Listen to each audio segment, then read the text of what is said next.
Most traders market में entry करते हैं और मार्केट में रैंडम जगह पर एंट्रीज प्लान करते हैं और मार्केट में एक बार के लाइव हो जाता है कि अपन को यहाँ पे बाय करना चाहिए या सेल करना चाहिए और उसी बेस से यहाँ पर क्या होता है, स्टॉप लॉसेस हिट होते हैं। प्रोफेशनल ट्रेडर क्या करता है, इंट्राडे के अंदर वेट करता है कंफर्मेशन का और मार्केट में अपने सेटअप्स के बनने का वेट करता है, देन वो मार्केट के अंदर एंट्री करता है। तो क्या मिलती है, एक हाई प्रोबेबिलिटी ट्रेड प्लान मिलती है। Welcome to all word subject में आज अपन यही देखने वाले हैं मार्केट के अंदर कि सेटअप्स होते ही क्या है और सेटअप्स के साथ काम किया जाता है। ठीक है, कैसे प्रोबेबिलिटीज तो सेटअप प्रोबेबिलिटीज बनाई जाती है, कैसे सेटअप्स के ऊपर सेटअप के बिहाफ पे काम करा जाता है। तो आज हम यहाँ पर 3 सेटअप्स देखने वाले हैं जो मार्केट में मेजर तरीके से आपको ट्रेड देने के लिए बहुत आइडेंटिफिकेशन होती है। आप इन सेटअप्स को इंट्राडे में भी यूज कर सकते हो और इन सेटअप्स को आप एज अ स्विंग ट्रेड में भी यूज करते हो। तो चलते हैं सबसे पहले सेटअप के ऊपर जिसको बोलते हैं अपन ब्रेकआउट रिटेस्ट एंट्रीज। अब यहाँ पर होता क्या है, ब्रेकआउट पे कई लोग एंटर करते हैं और इनका स्टॉप लॉस हिट होते हैं एज अ बिगनर फेज में। बट प्रोफेशनल ट्रेडर क्या होता है, ब्रेकआउट होने के बाद कंफर्मेशन का वेट करता है या रिटेस्टिंग का वेट करता है। चलते हैं प्रैक्टिकल वे में समझते हैं दिखता कैसा है, रिटेस्टिंग पे कैसा होता है, कैसे अपने को एड्रेस करनी होती है।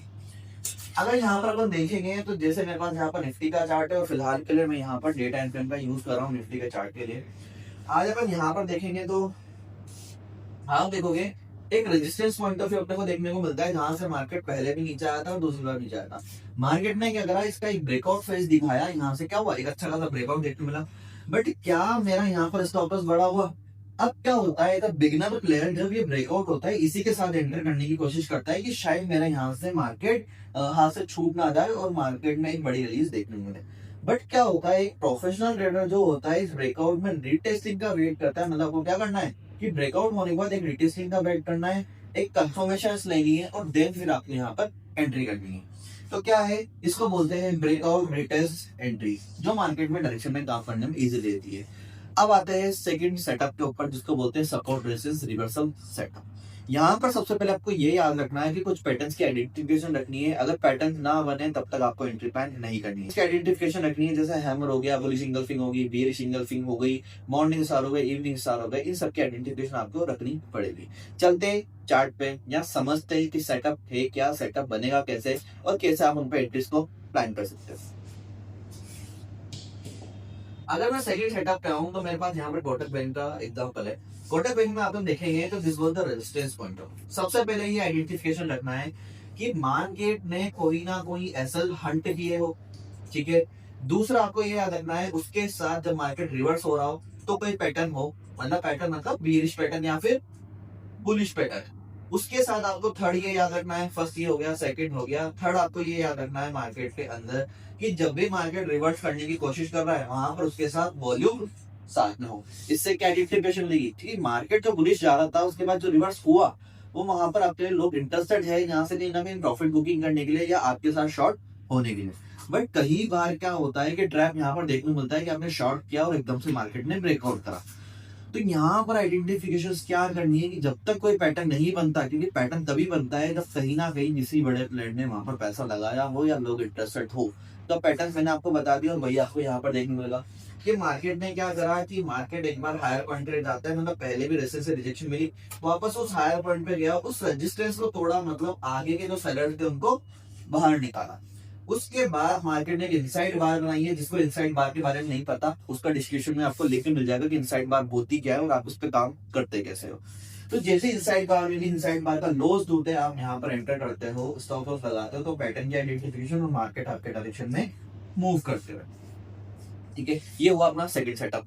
अब आते हैं थर्ड सेटअप के ऊपर, this was the range bounded setup. ठीक है, कि एक रेंज में है मार्केट और रेंज को ब्रेकआउट करता है, कंसोलिडेशन फेज बोलते हैं, उसके बाद अपन कहीं ना कहीं मार्केट में एंट्रीज प्लान करते हैं। समझो कैसे। अगर मैं यहाँ पर बात करूं तो रेंज बाउंडेड होता है कि मार्केट एक ही फेज में चल रहा है और ना तो यहाँ पर बायर एंटर कर पा रहा है ना यहाँ पर सेलर एंटर कर पा रहा है।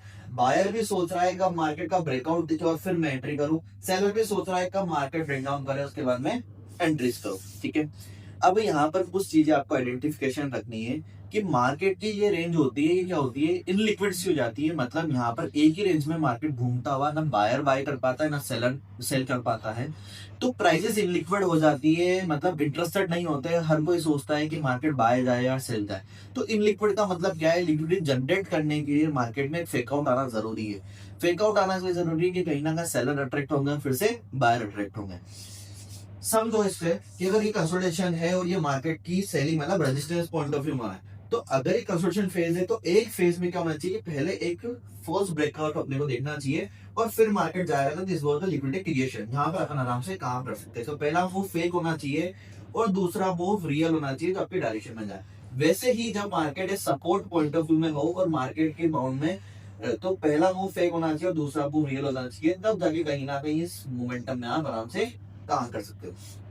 अब समझो यहाँ पर कि एक रेंज बाउंडेड थी जहां पर मार्केट कहीं ना कहीं फेज में चल रहा था। उसके बाद देखोगे तो यहाँ एक ट्रेंड लाइन का फॉर्मेट बनते हुए आपको दिख रहा है, जिसके अंदर क्या हुआ, मार्केट ने एक फॉल्स ब्रेकडाउन दिखाया कि मार्केट में यहाँ पर सेलिंग अवेलेबल। अगेन मार्केट ऊपर आता है और एक ब्रेकआउट दिखाता है, तो अपन कैसे एंटर करेंगे इस फॉल्स ब्रेकआउट, अपने लिए क्या होगा, ये फेक मोमेंटम। उसके बाद जैसे ही रेजिस्टेंस मार्केट उठेगा अपन एंट्रीज को प्लान करेंगे, स्टॉप लॉसेस को रखेंगे ब्रेकआउट कैंडल के नीचे और आगे डायरेक्शनली मार्केट के पीछे के रेजिस्टेंस पॉइंट पे लिक्विडिटी पॉइंट ऑफ व्यू तक अपन टारगेट रखेंगे। ये हुआ अपना सेटअप। अब देखते हैं कुछ रूल्स जो अपने को याद रखने हैं, जैसे कि ऑलवेज रिमेंबर रखना है कि यहाँ पर सेटअप के बिना अपने को एंट्रीज प्लान नहीं करनी, पेशेंसली अपने सेटअप का वेट करना है, कैंडल्स बनने का वेट करना है, अपॉर्चुनिटी का वेट करना है, ट्रेड्स के पीछे नहीं भागना, ट्रेड्स की अपॉर्चुनिटी के लिए वेट करना है, फिर अपने को कहीं ना कहीं एंट्रीज प्लान करनी है। Breakout retest, resistance support and the consolidation breakouts, इनकी 3 सेटअप्स की अपन ने बात करी। तीनों में से कोई भी एक सेटअप आप यहाँ पर चूज कर सकते हो और तीनों के बिहाफ पे किसी भी एक पे मास्टरी करके उस पे एंट्रीज को प्लान कर सकते हो। ऐसी अगर आपको कोई वीडियोस चाहिए और अगर किसी टॉपिक पर आपको वीडियो चाहिए तो कमेंट करिए, नेक्स्ट वीडियो कंपलसरी इस टॉपिक पर आएगी। Thank you.